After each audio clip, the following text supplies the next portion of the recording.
Good morning दोस्तों, मैं मनीष कुमार भोज आप सभी लोगों का अपने YouTube channel Uttarakhand online classes में हार्दिक स्वागत करता हूं। दोस्तों, जैसे कि आप लोगों को विदित ही है कि 25 अप्रैल को सहायक अध्यापक चित्रकला विषय की परीक्षा आयोजित होने जा रही है। उसी कड़ी में आप महत्वपूर्ण प्रश्नों पर चर्चाएं करेंगे जो आगामी परीक्षाओं में पूछे जाएंगे। दोस्तों, इन प्रश्नों को आप 100% से लर्न कर लीजिएगा, ये एग्जाम में 100% आएंगे। ठीक है, आइए शुरुआत करते हैं आज के टॉपिक। जो पहला क्वेश्चन होना है वो प्रतीकवाद का प्रारंभ कब हुआ। अब ये कई दफ़े क्वेश्चन एग्जाम में पूछेगा, प्रतीकवाद का आरंभ कब हुआ। ये प्रतीकवाद का आरंभ 19वीं शताब्दी से इसका प्रारंभ हुआ और ये कालांतरता अभी आधुनिक समय तक ये इसका 19वीं शताब्दी का जो प्रतीकवाद है ये अभी भी प्रारंभ चलता हुआ आ रहा है। अब अगला प्रश्न है आपके सम्मुख से, वो है आपका प्रतीक होता है किसका विचार है। ये प्रतीक जो हमारा प्रतीक होता है, किसी चीज़ को हम इंडिकेट करते हैं कि ये प्रतीक होते क्या हैं। पहले तो सर्वप्रथम मतलब हम किसी चीज़ को इंगित करते हैं। मतलब मान लीजिए ये क्या है, ये प्रतीक के तौर पर ये है डस्टर। मतलब हम किसी चीज़ को किसी के आकार या उससे पहचानते हैं। अब प्रतीक होता है हम किसी चिन्ह को क्या करता है, प्रतीक। अब हमारे भारत का प्रतीक चिन्ह क्या है, हमारा राष्ट्रीय ध्वज है। अगर हम कहीं भी किसी भी कंट्री में जाएं तो हम हमारे नाम से हमें नहीं जानेंगे, वो हमारे प्रतीक जो हमारा वो राष्ट्रीय तिरंगा जो झंडा है उसके प्रतीक के तौर पे हमें जो जानते हैं।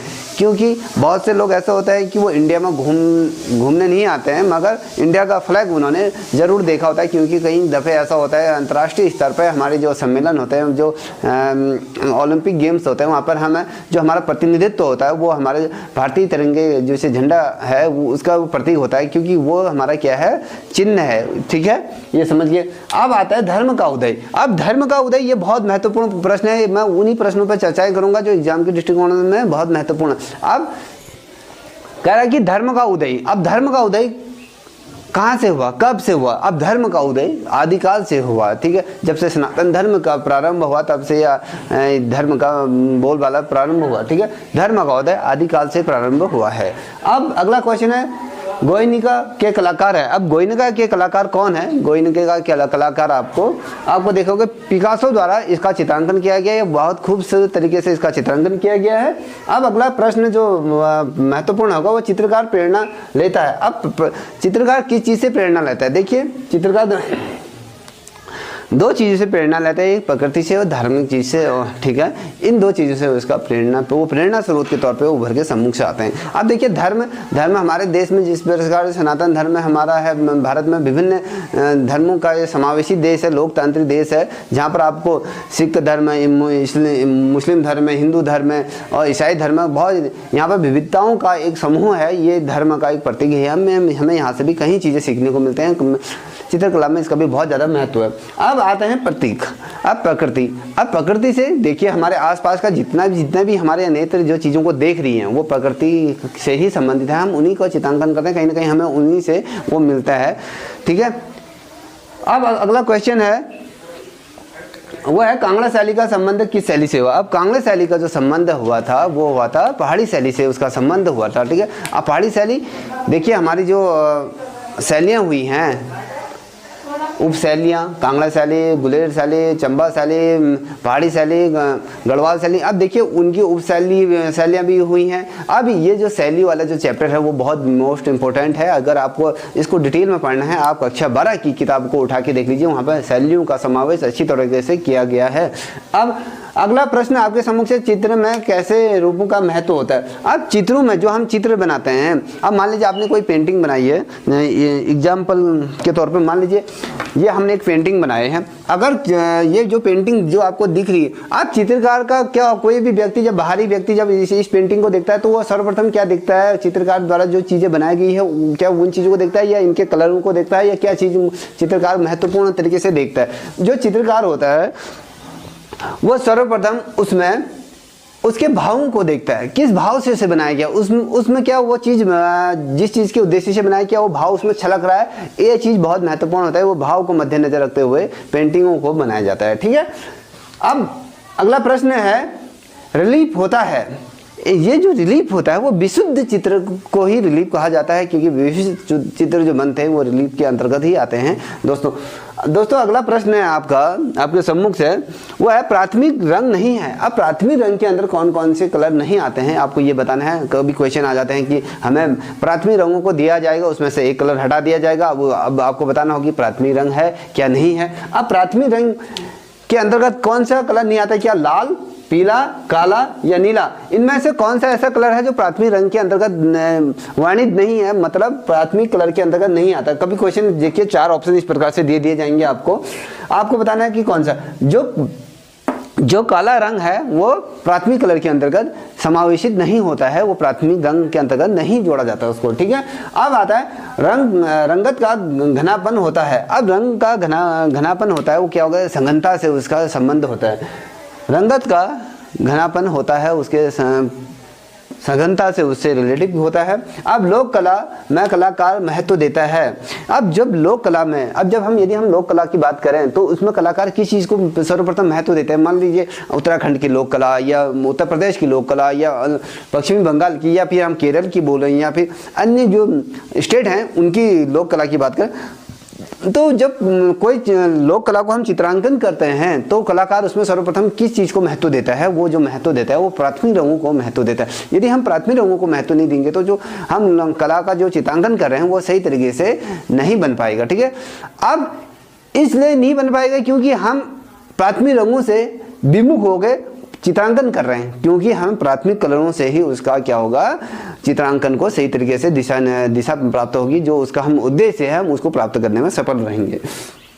अब देखते हैं चित्र देखते समय प्रथम रूप क्या देखना चाहिए। सॉरी थोड़ा सा मिस्टेक होगी। जब चित्र को कोई देखता है, इससे पूर्व मैंने ये बता दिया, जब चित्र को हम देखते हैं तो उसमें सर्वप्रथम हमें क्या देखना चाहिए, तो उसमें क्या देखना, भावों को देखना सर्वप्रथम जरूरी हो जाता है किसी चित्रकार के लिए, जो ये बहुत महत्वपूर्ण होता है क्योंकि चित्रकार पेंटिंग को बहुत मन से बनाता है, उसमें अपना समय देता है। यदि वो पेंटिंग कहीं पर गैलरी में लगाता है, उसके बाद यदि कोई व्यक्ति उसे विशेष तौर पर देखता है या उसके भावों को अच्छी तरीके से परिचित होता है, तो उसमें कलाकार की जो मेहनत है वो उजागर होती है कि कलाकार द्वारा इस जो पेंटिंग को बना के उसमें क्या भाव प्रस्तुत किए हैं, किस थीम पे ये पेंटिंग बनी है, ठीक है। अब काल्पनिक चित्र होते हैं। अब काल्पनिक चित्र क्या होते हैं, ये भी प्रश्न बहुत महत्वपूर्ण है, ये भी कई दफे क्वेश्चनों पर पूछे गया। जो काल्पनिक चित्र होते हैं वो भावनाओं पर आधारित होते हैं, ठीक है। देखिए हम जो कल्पना करते हैं, अब वो क्या है, वो हमारी भावनाओं पर तो आधारित है। हम उन भावनाओं को पेंटिंगों के बारे में या स्केच के माध्यम से या कलरों के माध्यम से हम व्यक्त करते हैं, ठीक है। ये बहुत महत्वपूर्ण प्रश्न है। अब अगला प्रश्न है, कौन सा शब्द सौंदर्य का पर्याय नहीं है। अब कौन सा शब्द सौंदर्य का पर्याय नहीं है। अब सौंदर्य का पर्याय कौन सा शब्द नहीं है, वो शब्द है आपका उज्ज्वल। उज्ज्वल सौंदर्य का पर्याय शब्द नहीं है, ठीक है दोस्तों। अब अगला प्रश्न है आपके समक्ष दोस्तों, बहुत महत्वपूर्ण है। प्रागैतिहासिक चित्रों का जो धरातल था वो क्या था। अब प्रागैतिहासिक जो चित्र बनते थे वो किस धरातल पर चित्रांकन किया जाता था उनका, ये बताना है आपको। जो प्रयोगात्मक जो चित्र बनते थे उनका जो धरातल होता था वो शिलाओं पर उसका चित्रांकन। अगर अब हम सिंधु घाटी सभ्यता पढ़ रहे हैं या मोहनजोदड़ो पढ़ रहे हैं, इन जो शैली रही है उसके अंतर्गत हमने देखा कि वो जो शिलाओं पर उसका चित्रांकन करते। अब आदि मानव जिसमें चित्रों का जो सर्वप्रथम जब अवलोकन हो रहा था, जब चित्र बनाने की जो प्रतिक्रिया चल रही थी, तो जो आदि मानव था उन्होंने सर्वप्रथम पहले धरातल पर न बनाते हुए शिलाओं पर चित्रांकन करने का प्रारंभ किया। जो चित्रों का जो बनने का जो प्रारंभ है उसमें प्राथमिक कलर और प्रकृति जो खनिज कलरों का उसमें प्रयोग किया। उसमें गौत और प्लस ये जो पेड़ों से की जो छाल से जो बनता है, जो उसकी जो पेस्ट बनता है उसके माध्यम से वो कलरों को बनाया जाता था। उसमें भूसे की लोधी और जो गौत होता है, जो गाय का गौत होता है, उसको मिला के और विरंजन चूर्ण और चूना मिलाकर उसका लेप तैयार किया जाता था, ठीक है। अब आते हैं अगला प्रश्न है, आवाज का चित्र किस चित्रकार का है। जो कौन सा ऐसा चित्रकार है जिसने पाश्चात्य शैली के अंतर्गत आवाज चित्र का चित्रांकन किया गया था, वो था मुख। मुख नाम एक ये विदेशी चित्रकार हैं, इनके द्वारा उसका चित्रांकन किया गया था, क्योंकि ये बहुत ज़्यादा महत्वपूर्ण प्रश्न है कि ये आए एग्जाम में पूछा जा सकता है। ठीक है, अगला प्रश्न बहुत महत्वपूर्ण है, हमारे हिंदू धर्म से रिलेटिव है।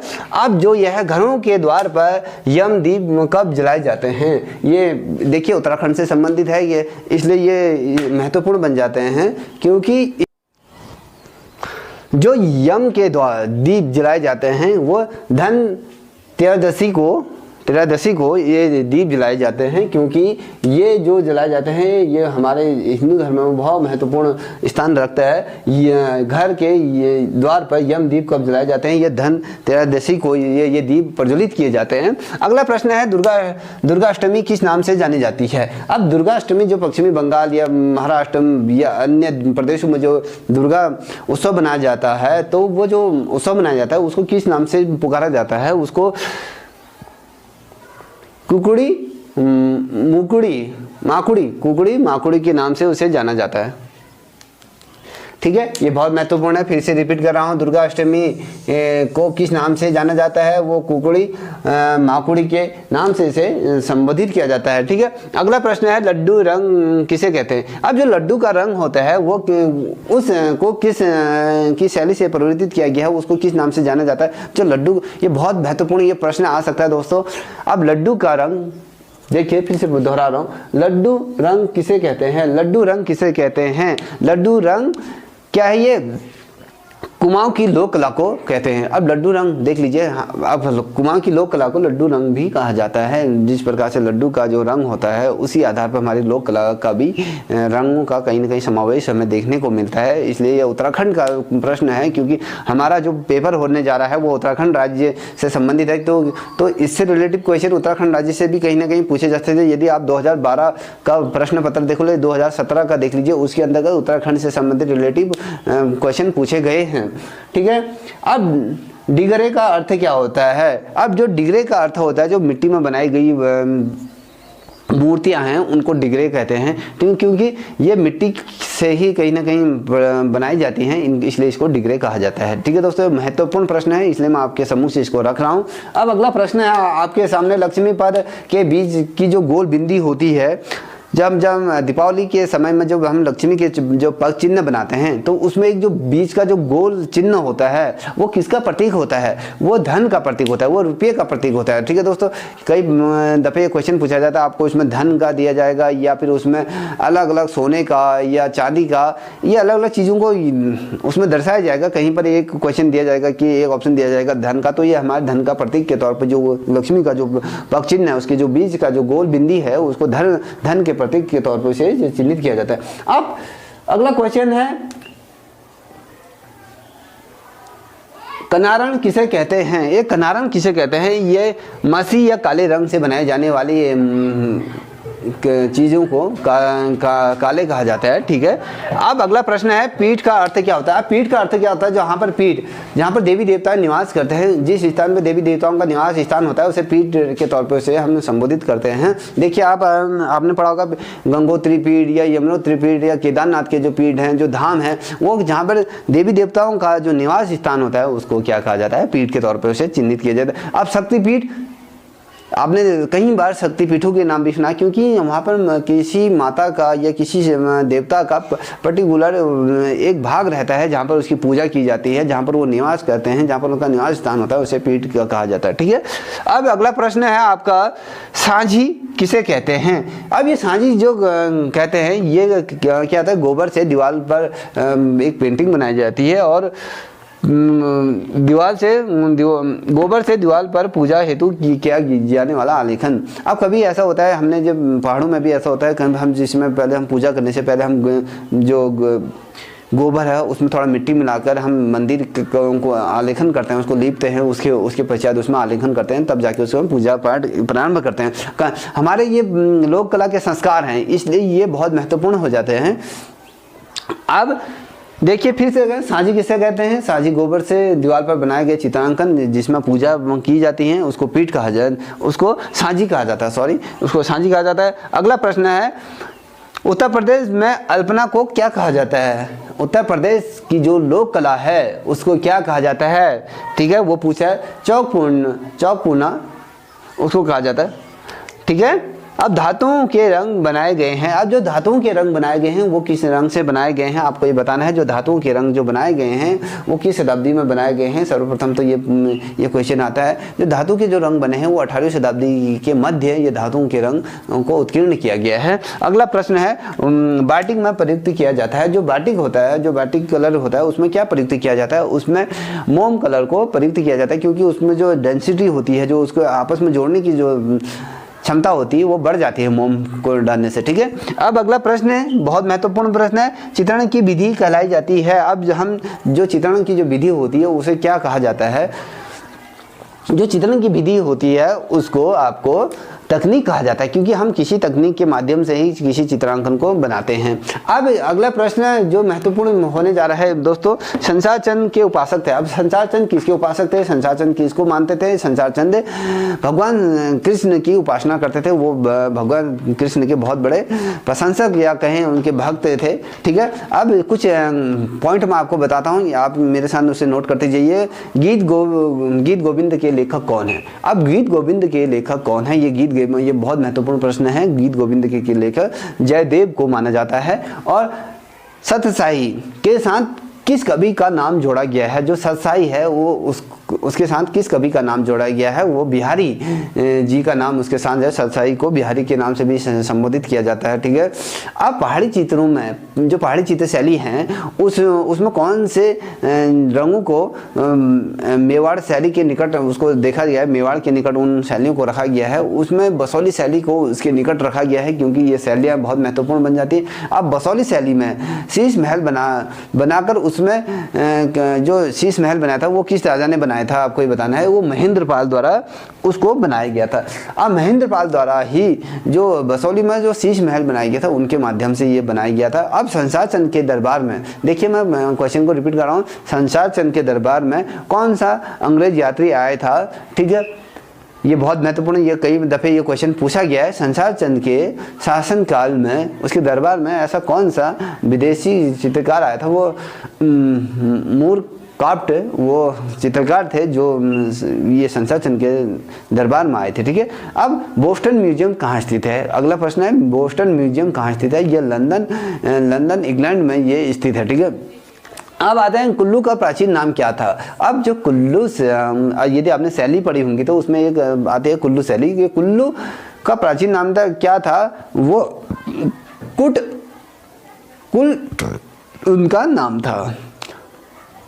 ठीक है, चंबा का नामकरण कैसे हो। अब मैंने इससे पूर्व आपको, यदि आपने मेरी ये वीडियो देखी होंगे तो उसमें मैंने आपको बता रखा है कि चंबा का पूर्व नाम क्या था। अब इसका थोड़ा सा मैं बता देता हूँ। राजा साहिल वर्मन की जो बेटी थी चंपावती के नाम से इसका नाम चंबा पड़ा, क्योंकि इस स्थान पर जो चंपावती जो राजा थे उनकी बेटी के नाम पे उसका नामांकन कर गया। जो साहिल वर्मन जो राजा थे तो उनकी बेटी का नाम जो चंपावती था, तो उसी के नाम से इस स्थान को चंबा के नाम से इसे जाना जाता है। ठीक है, क्योंकि कभी इस प्रकार से जो कोई प्रश्न ऐसे आते हैं जो हमारे लिए बहुत ज़्यादा महत्वपूर्ण है। कभी आता है